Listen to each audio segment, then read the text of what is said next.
When humanity's first diplomatic mission to the Zephyrian Empire takes an unexpectedly awkward turn, a bizarre cultural misunderstanding threatens to derail interstellar relations before they even begin. The year is 2087, and humanity has finally achieved what generations only dreamed of: first contact with an advanced alien civilization. The Zephyrian Empire, a sophisticated species from the Andromeda sector, has agreed to formal diplomatic negotiations with Earth. What should have been humanity's greatest triumph is about to become its most embarrassing cultural misunderstanding. Commander Sarah Mitchell stood in the cramped confines of the diplomatic shuttle, her crisp Navy uniform bearing the insignia of Earth's United Diplomatic Corps. At 42, she had negotiated treaties with lunar colonies and asteroid mining consortiums, but nothing had prepared her for this moment. Through the porthole, the massive crystalline ship of the Zephyrian Empire gleamed like a floating cathedral, its bioluminescent panels pulsing in patterns that seemed almost hypnotic.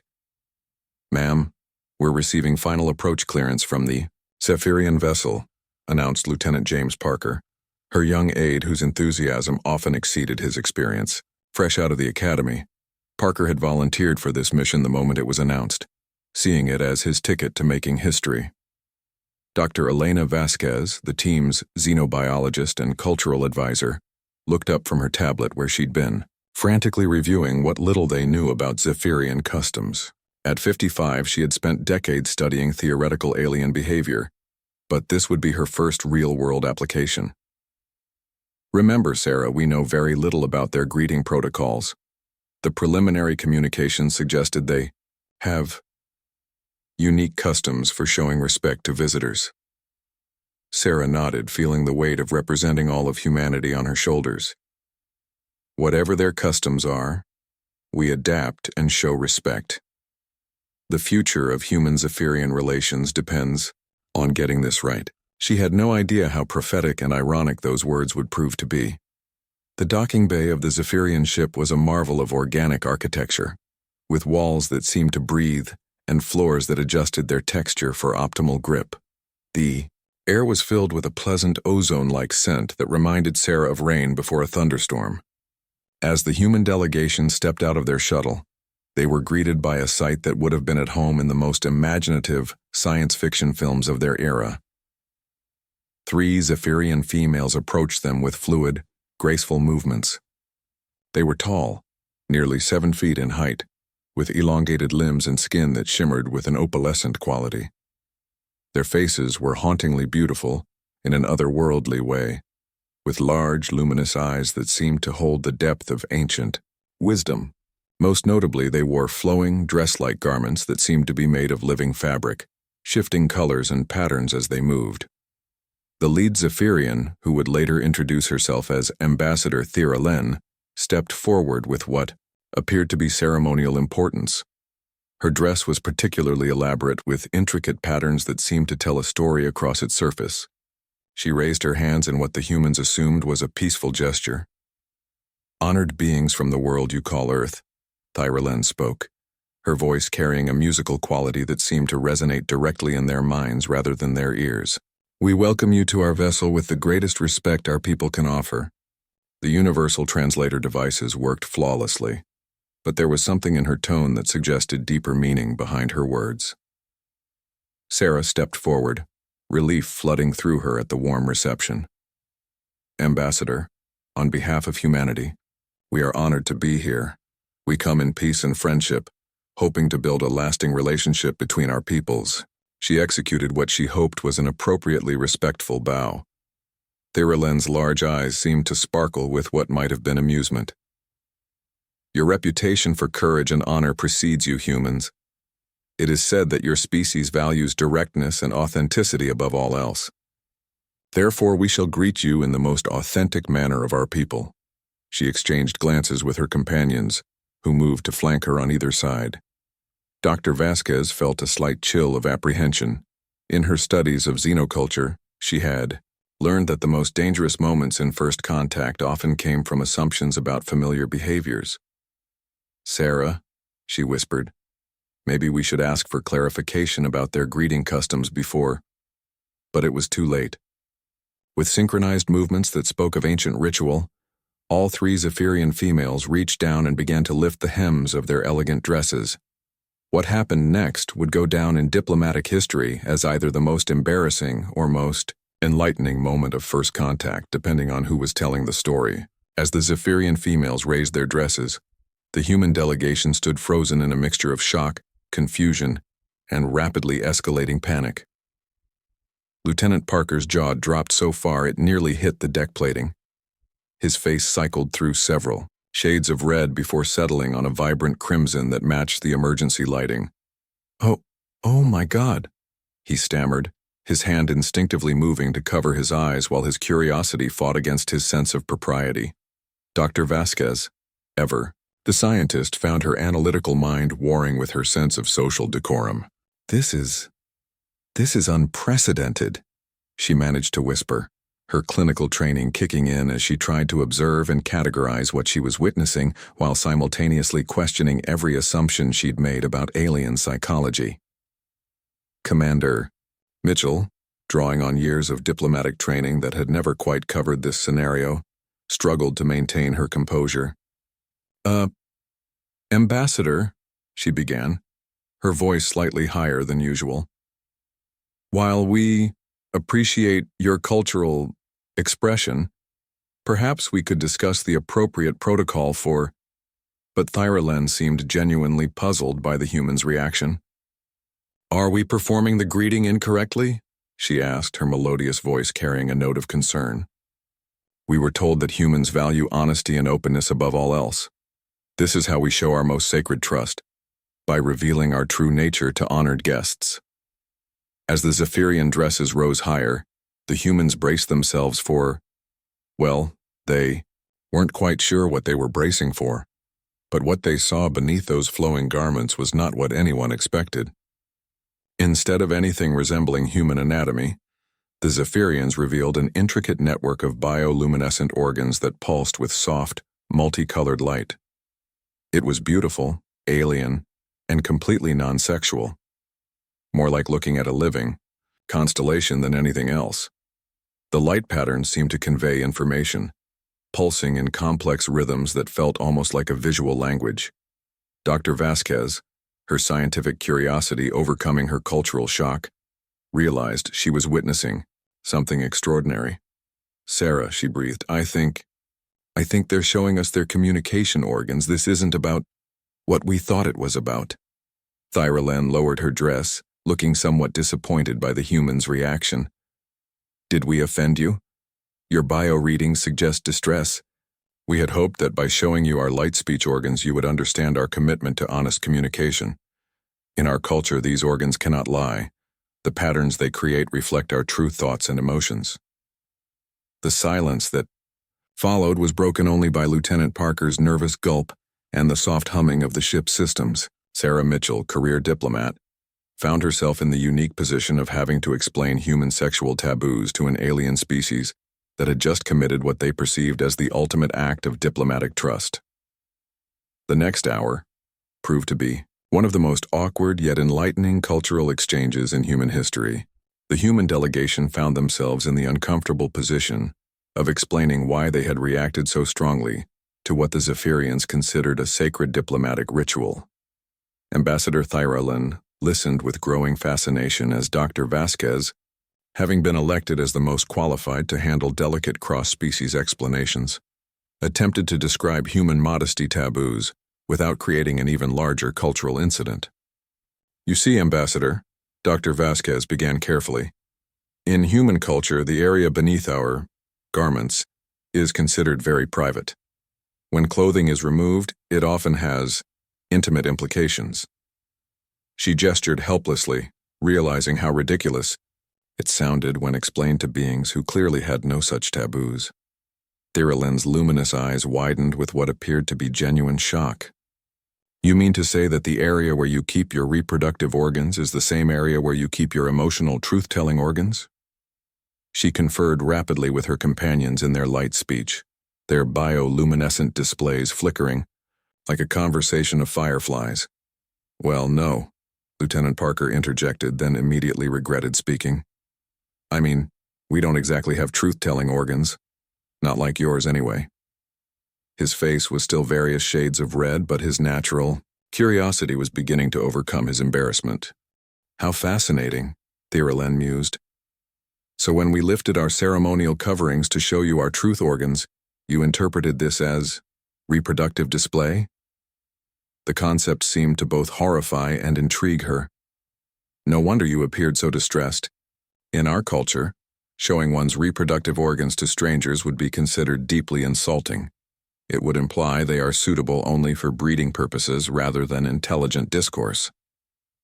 Commander Mitchell felt a headache building behind her temples. So to clarify, what you showed us was your way of saying you wanted to communicate honestly? Precisely.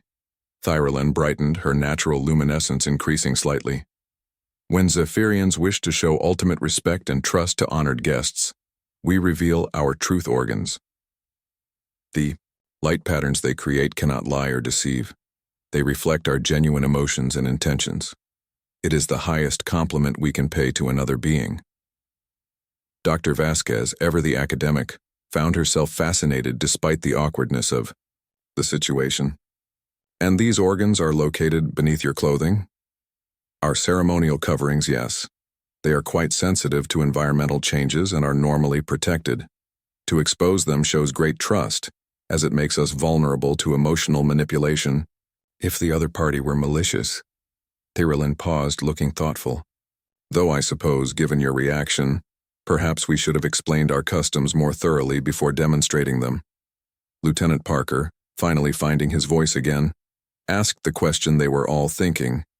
So, what happens now? Have we completely ruined first contact? What followed was perhaps the most unique diplomatic negotiation in human history. A 3-hour session dedicated entirely to cross-cultural etiquette and the prevention of future wardrobe-related international incidents. Ambassador Thiralen, once she understood the human perspective, found the entire situation more amusing than offensive. Let me ensure I understand correctly, she said, her truth organs flickering with what Dr. Vasquez was beginning to recognize as laughter. Humans have created elaborate social structures around concealing the very parts of their bodies that serve reproductive functions, and the removal of these concealing garments is considered either intimate or provocative. That's a simplified but accurate assessment, Sarah admitted. Different human cultures have varying degrees of modesty, but generally speaking, yes. What you did would be equivalent to— She paused, trying to think of an appropriate Zephyrian comparison. It would be like us greeting you by immediately attempting to form a mating bond. One of Thiralen's companions offered helpfully, her truth organs pulsing with what looked like embarrassment. Which, now that I think about it, explains your extreme reaction. The humans looked at each other with a mixture of relief and residual shock. Exactly, Dr. Vasquez confirmed. Though we understand now that wasn't your intention at all. Thiralen's truth organs flickered in complex patterns that seemed to convey deep thought. This presents an interesting diplomatic challenge. Our greeting ritual is sacred to us but clearly inappropriate for humans. Yet we cannot abandon our customs entirely. She paused, consulting with her companions in rapid light speech. What if, Lieutenant Parker suggested tentatively, we developed a modified greeting? Something that honors both cultures without causing misunderstandings? An excellent suggestion, young human, Thiralen replied. Perhaps we could perform our truth display ritual, but with advance warning and explanation? And perhaps humans could develop an equivalent gesture of trust and honesty. Commander Mitchell felt the first stirrings of hope that this mission might not end in complete diplomatic disaster. What did you have in mind? Thiralen considered this carefully. In human culture, what represents ultimate honesty and vulnerability? Dr. Vasquez smiled for the first time since the incident began. Actually, in many human cultures, the eyes are considered windows to the soul. Direct eye contact, especially prolonged eye contact, is seen as a sign of honesty and sincerity. Fascinating. So if we were to make direct eye contact while performing our truth display, it would satisfy both cultural requirements. Thyrolen's excitement was evident in the rapid flickering of her bioluminescent organs. That could actually work, Sarah said slowly, though perhaps with some additional modifications to ensure everyone's comfort. 2 hours later, the human and Zephyrian delegations had developed what would become known as the Mitchell-Thyrolen Protocol, a hybrid greeting ceremony that would be used in all future human-Zephyrian diplomatic encounters. The new protocol involved the Zephyrians performing their traditional truth display ritual, but with several important modifications. Advance notification would be given to human delegates, along with a full explanation of the ceremony's meaning. The Zephyrians would perform the ritual behind a ceremonial screen that allowed their bioluminescent patterns to be visible while maintaining human modesty standards. Finally, both species would maintain eye contact throughout the ceremony as a symbol of mutual trust and understanding. "I have to admit," Lieutenant Parker said as they prepared for the modified ceremony, "this is probably the weirdest first contact story in human history." "Weird, perhaps," Dr. Vasquez replied, adjusting the specially designed viewing screen, "but also incredibly enlightening.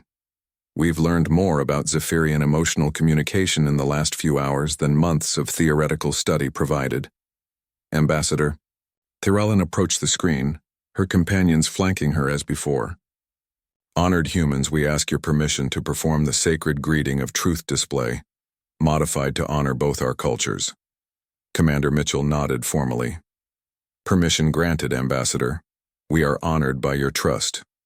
What followed was arguably more beautiful than the original ceremony. As the Zephyrians revealed their truth organs behind the screen, the bioluminescent patterns they created were visible as flowing, ethereal light shows. Without the cultural shock factor, the humans could appreciate the display for what it truly was, a complex form of emotional communication that conveyed sincerity, welcome, and hope for the future.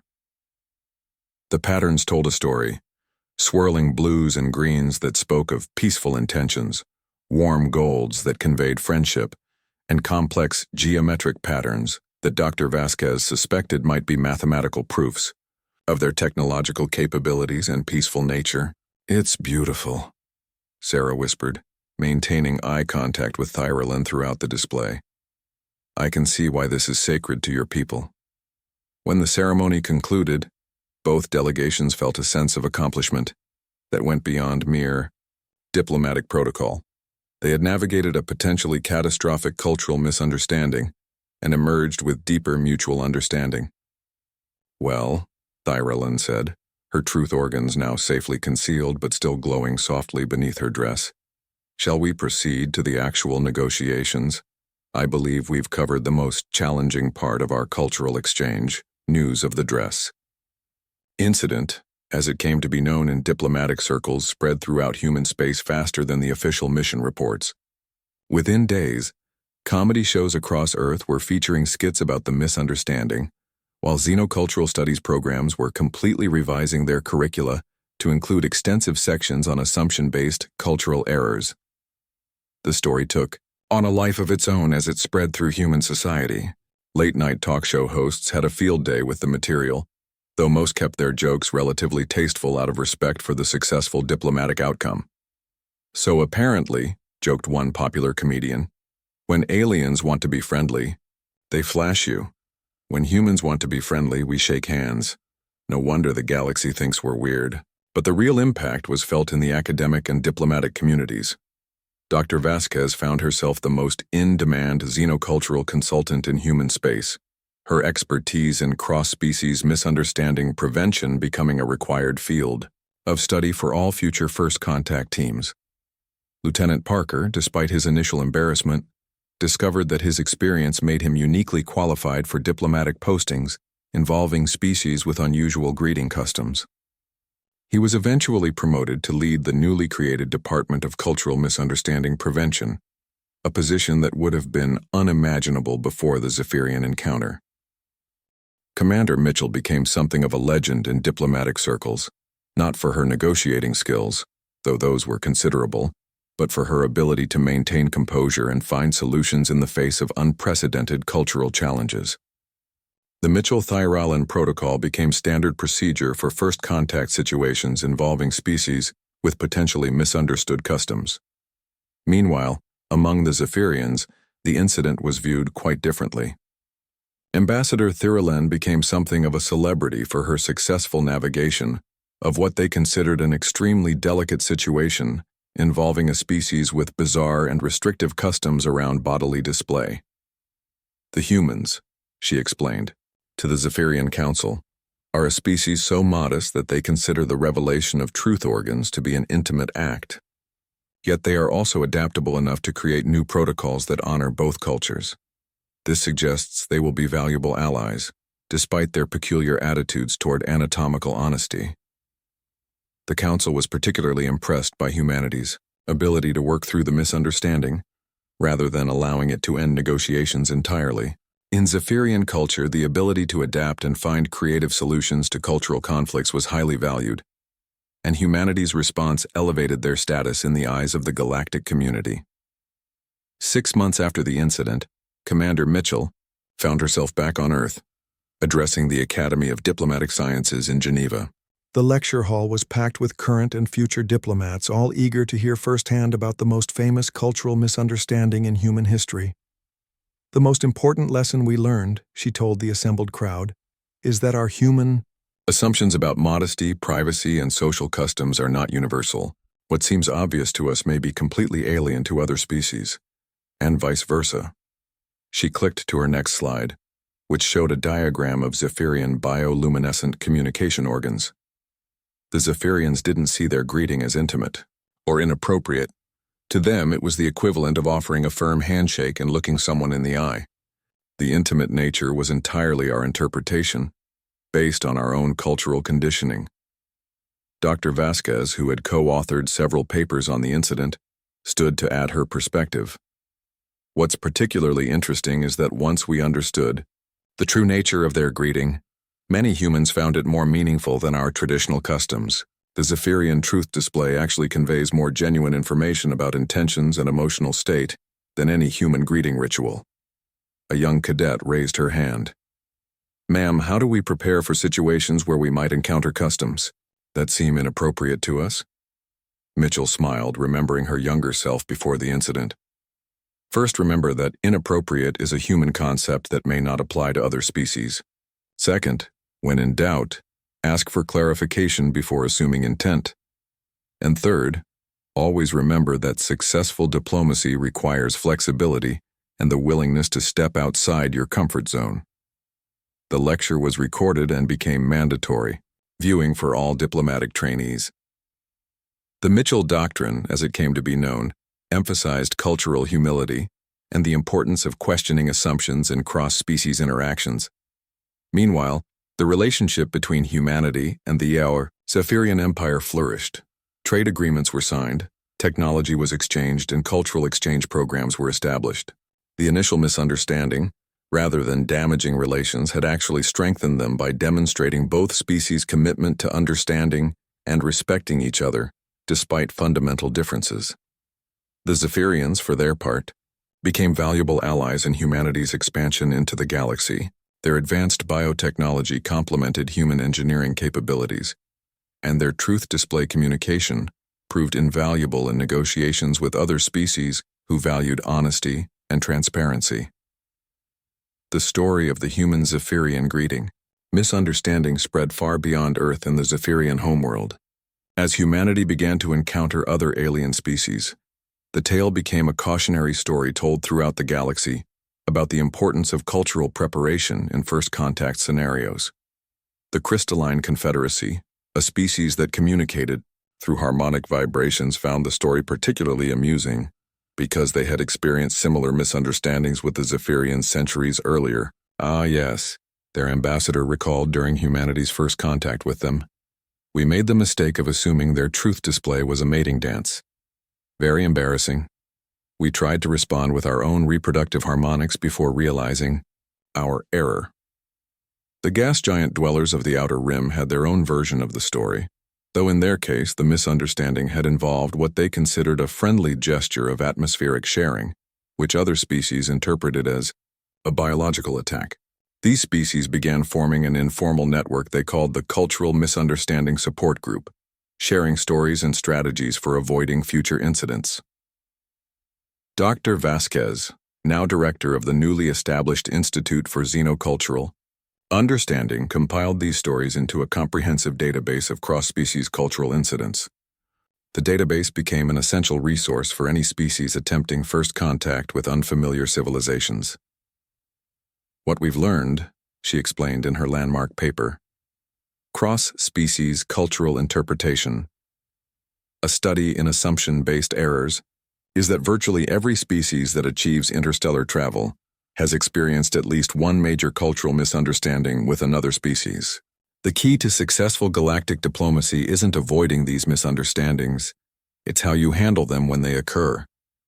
The paper became required reading at diplomatic academies across the galaxy, not just among humans.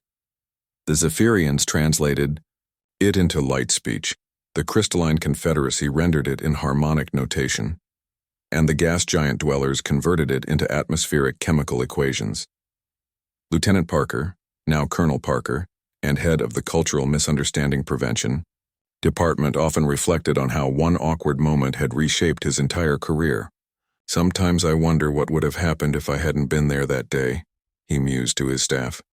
"Would someone else have handled it better? Worse? Would we even have diplomatic relations with the Zephyrians today?"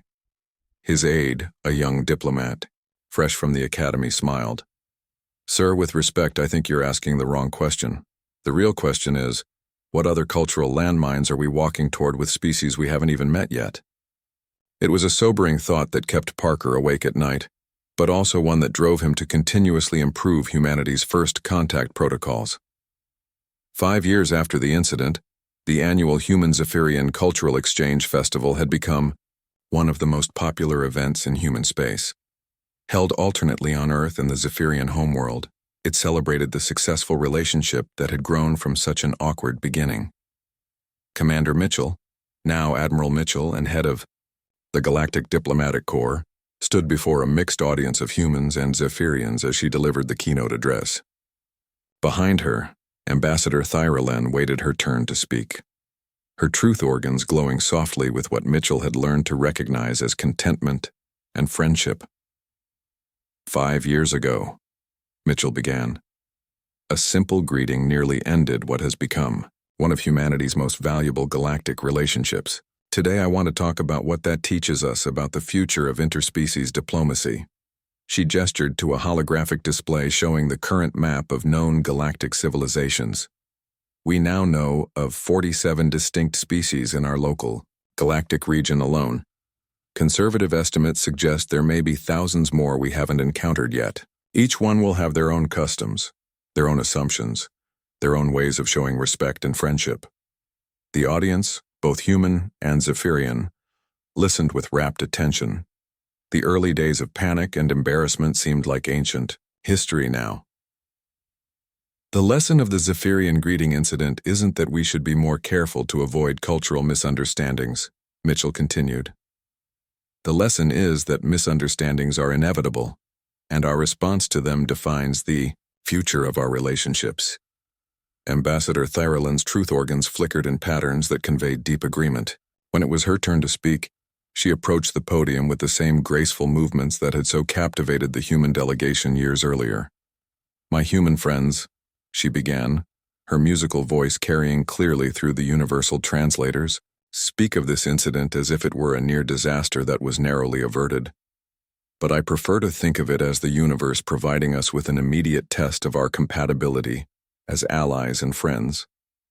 She paused, her bioluminescent patterns shifting to convey warmth and humor. After all, if two species can work through the extreme awkwardness of accidentally propositioning each other during their first meeting, they can probably handle anything the galaxy throws at them. The laughter that followed was shared equally by both species, a sound that would have seemed impossible during those first tense moments aboard the Zephyrian diplomatic vessel. Dr. Vasquez, now in her 60s but as sharp as ever, watched from the audience with deep satisfaction. Her life's work had been transformed by a single moment of cultural collision, leading to insights that had reshaped how an entire galaxy approached first contact, Lieutenant Parker, now General Parker, sat with his own mixed-species diplomatic team, including 2 Zephyrians, a crystalline Confederacy harmonic interpreter, and a gas giant dweller atmospheric communicator. The Cultural Misunderstanding Prevention Department had grown into one of the most important agencies in human space, with similar organizations established by every major galactic civilization. As the ceremony concluded with a modified version of the original greeting ritual, now performed with full cultural context and mutual understanding, the attendees reflected on how far they had all come. The awkward moment that could have ended everything had instead become the foundation of something much greater. The story of the Zephyrian greeting incident became more than just a cautionary tale or a source of diplomatic humor. It became a symbol of what was possible when different species approached each other with genuine curiosity, flexibility, and the willingness to laugh at themselves. And somewhere in the vast expanse of the galaxy, other species were undoubtedly having their own moments of cultural collision, hopefully with the wisdom to handle them as well as humans and Zephyrians had managed to do. Author's note: this story explores themes of cultural misunderstanding, diplomatic flexibility, and the importance of communication in building relationships across vast differences. While the initial premise involves a humorous misunderstanding about clothing and customs, the deeper message concerns our assumptions about other cultures and the growth that comes from challenging those assumptions.